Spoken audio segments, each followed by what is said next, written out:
यहाँ इतनी गली है, इतनी ऐसी गलियां हैं जिसमें पानी तक नहीं आ रहा है। रोजा का टाइम है, काले धन वापसी की बात नहीं करते, हम रोजगार की बात करते हैं, शिक्षा की बात करते हैं। आप किसी शिक्षा के क्षेत्र में देख लीजिए, कोई विकास नहीं हुआ। नंगी आंखों से माँ गंगा की अस्मिता को देखिए, रो नहीं देंगे आप पत्रकार होने के बावजूद, तो आप कहिएगा 20 जूता हमको मारिएगा। लाइव टीवी, सच सबसे आगे। द लाइव टीवी के लिए ब्रिजेंद्र यादव एक बार फिर से हम चुनावी चर्चा को बनारस में जो माहौल है, तो जो अब की बार 13 सीटों पर जो मतदान हो रहा है, ये हम जानते हैं कि क्या हो रहा बनारस में। और यहाँ पर जो कुछ लोग हैं, कहीं न कहीं विरोध हुआ है किसी पोलिंग बूथ को लेकर कि मशीन लेट चली है, उसके बारे में जानते क्या कहते हैं। देखिए, बनारस आज खुद संघर्ष कर रहा है बनारस को बचाने के लिए।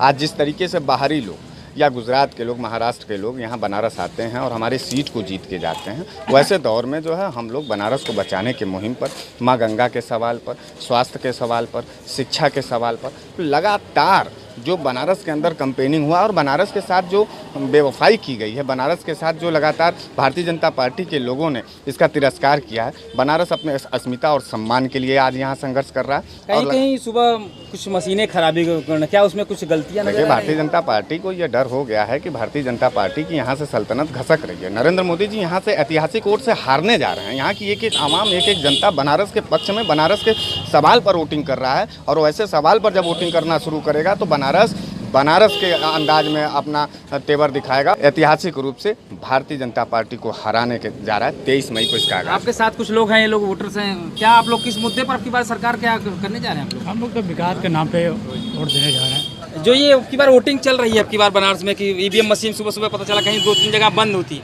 क्या किसी सिस्टम को खराबी को लेकर है कि या सरकार के ऊपर? ये सरकार के ऊपर पूरा आरोप जा रहा है, क्योंकि ये देखिए, ईवीएम मशीन आप जिस तरह से आप 3 दिन पहले से इसकी ईवीएम मशीन चेक हो रहा है, सही कर दिया गया है, सारी सिस्टम को वीवीपैट को सही करके पर्ची निकलेगी, ये निकलेगा। लेकिन आज सुबह ही कई जगह, एक जगह नहीं, 10 जगह से फ़ोन आया कि भैया मशीन ख़राब है। तो उसका सीधे आप देख लीजिए, मोदी जी की हालत ख़राब है आपके शहर में। आप इसी तरह मशीन ख़राब करते रहिए और वोट जीतते रहिए, ये अब नहीं चलने वाला है। बनारस की जनता समझ गई है। हमने तो पेपर में ही पढ़ा, दैनिक जागरण में पढ़ा कि 2-2 हज़ार किसानों के खाते में आए थे, वो भी वापस कर लिए गए। कहा क्या है ये सब विकास है? विकास तो अब दिखाई देगा ना।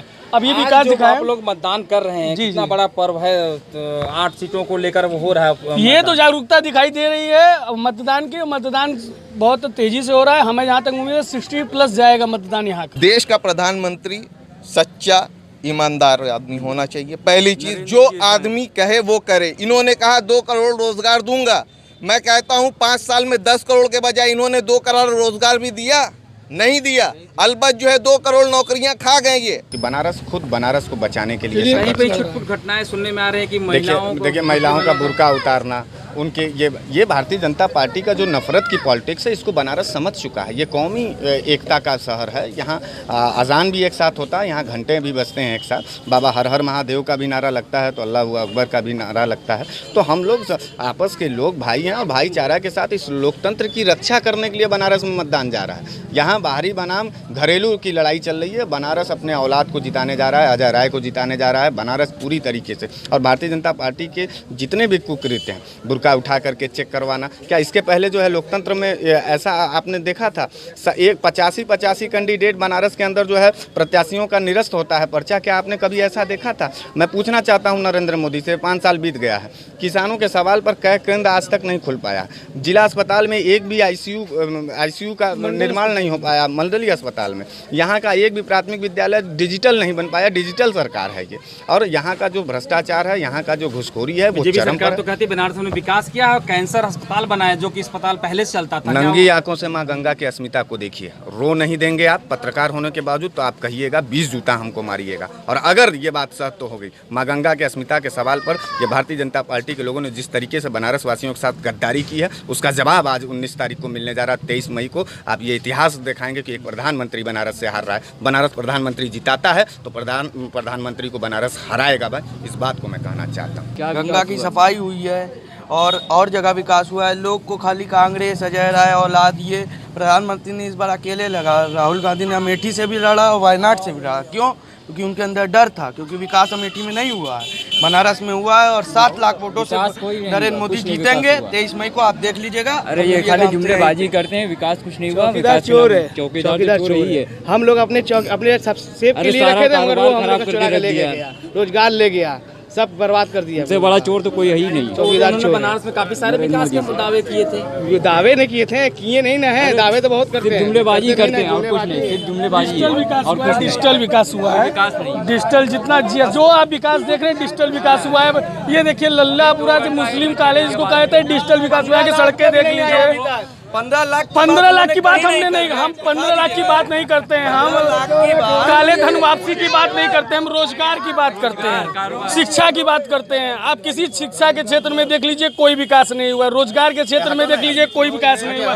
यहाँ सारे बुनकर भाई हैं। वोटिंग चल रही है इस समय मतदान को किस क्षेत्र में, मतलब विकास के मुद्दे पर आप लोग वोट दे रहे हैं? प्रधानमंत्री कैसा होना चाहिए देश का, उसके ऊपर? देखिए, हम लोगों का बनारस में विकास और रोजगार के नाम पे जो है वोट पड़ रहे हैं इस टाइम। यहाँ पे बेरोजगारी हमारे, आप जहाँ पे खड़े हैं ये बुनकर बहुल एरिया है, यहाँ पे बुनकरों का जो 5 सालों में हाल हो गया है, उन लोगों ने जो काम नरेंद्र मोदी ने बुनकरों को लेकर वो शायद किसी और सरकार ने बनारस में किया क्या? वो सिर्फ दिखावा है, वो सिर्फ दिखावा है, वो जो है जुमलेबाजी है। वहाँ पे आप जा करके देखिए, वहाँ पे तो पार्टी, इनकी खुद की पार्टियां बड़े बड़े कार्यक्रम ऑर्गेनाइज कर रही है। बुनकरों को वहाँ पे बुला करके क्या वितरण किया जा रहा है? घर घर वोट मांगने आया तब की बार चुनाव में? कोई नहीं, खाली गुजरात से कुछ लोग आए या बाहर से लोग आए, यहाँ इनके लोग एक बनारसी को हराने के लिए, बनारस की क्या ताकत है मैं आपको बता दूं कि एक बनारसी अजय राय को हराने के लिए 17 कैबिनेट मिनिस्टर, खुद प्रधानमंत्री पैदल दौड़ रहे हैं। हम चुनाव जीते या हारें, लेकिन बनारस अपने बेबाकीपन और अपने ताकत का प्रदर्शन किया। यहाँ प्रधानमंत्री को भी पैदल चलाने का काम अगर कोई करता है तो बनारस करता है। आचार संहिता का जो उल्लंघन की बात हो रही थी, बनारस में आचार संहिता का उल्लंघन नहीं हुआ है अब तक। ये आप कह रहे हैं ना, ये आप कह रहे हैं आचार संहिता का उल्लंघन कहाँ नहीं हुआ है। आप बनारस की जितनी सरकारी होर्डिंगों पे देख लीजिए खाली नरेंद्र मोदी जी हैं, हर जगह खाली नरेंद्र मोदी जी। और कहीं आप बता दीजिए कांग्रेस का दिखा दीजिए, कहीं आप कहीं ऑटो पे देख लीजिए नरेंद्र मोदी जी हैं।